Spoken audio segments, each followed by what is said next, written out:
Adolfo, hemos visto imágenes tremendas esta semana, que los jueces con toga salgan a la calle a manifestarse, es tremendo. ¿En qué puntos concretos contravienen los pactos que ha firmado Pedro Sánchez con los separatistas la independencia del Poder Judicial? Luego hablamos de la Constitución. La independencia del Poder Judicial, que también está en la Constitución, pero eso concretamente. Bueno, primero, la amnistía no está en la Constitución, y si no está en la Constitución no es constitucional. Segundo, la amnistía, en los términos en que se ha formulado o se quiere formular, liquida el Poder Judicial, absolutamente, y eso tampoco está en la Constitución, es contrario a la Constitución.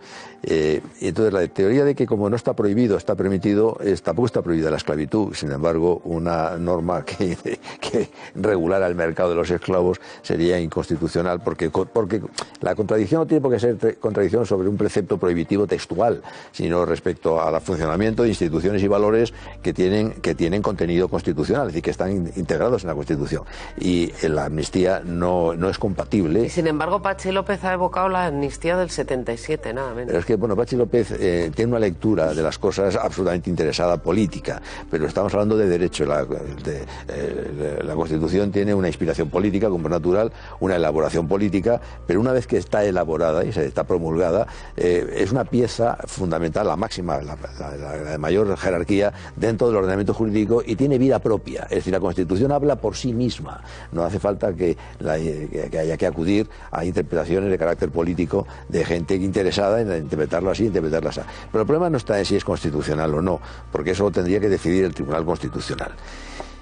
Y vista la situación, sinceramente, creo que quizá el Tribunal Constitucional tenga un sesgo político exageradamente acusado. Entonces, el problema o la solución va a estar en si es compatible o no esto con las normas de la Unión Europea. O sea, el debate del Parlamento Europeo del próximo miércoles, en el que se... No es un problema del Parlamento, es un problema de que... ¿Pero abre el camino para llegar a toda la opinión pública de Europa, o vamos a esperar a la Comisión? Bueno, la opinión pública de Europa está todavía muy dormida respecto a la situación española, que no es tanto española como a través de España puede deteriorar la situación de la Unión Europea en sí misma. Es decir, Europa no puede permitirse tener en el sudoeste geográfico, cerrando el Mediterráneo, un país semejante a Venezuela. Es decir, eso es algo que no cabe en cabeza humana. Es decir, por lo tanto, es un problema español, y es un problema español y europeo. La cuestión está en que la Unión Europea tiene unas normas que jerárquicamente están por encima de las constituciones de los países miembros. Por eso ha tenido problemas Polonia, porque Polonia mantenía que su constitución era la máxima norma y que no se atenían a otra cosa más que a su constitución.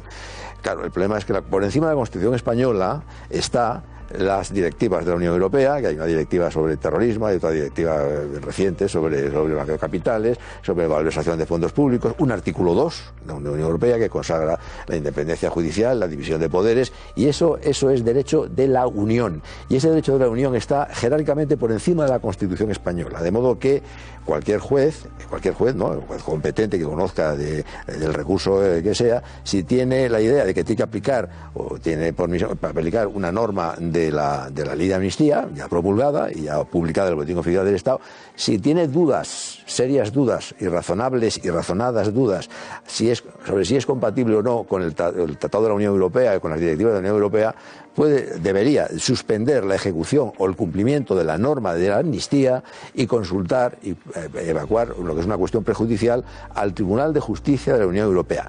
Lo que pasa es que los redactores de la ley de amnistía cucamente han establecido una norma en la que no se puede suspender mientras se pregunta, sino suspender cuando se obtiene una respuesta diciendo esto no es conforme con la Unión Europea.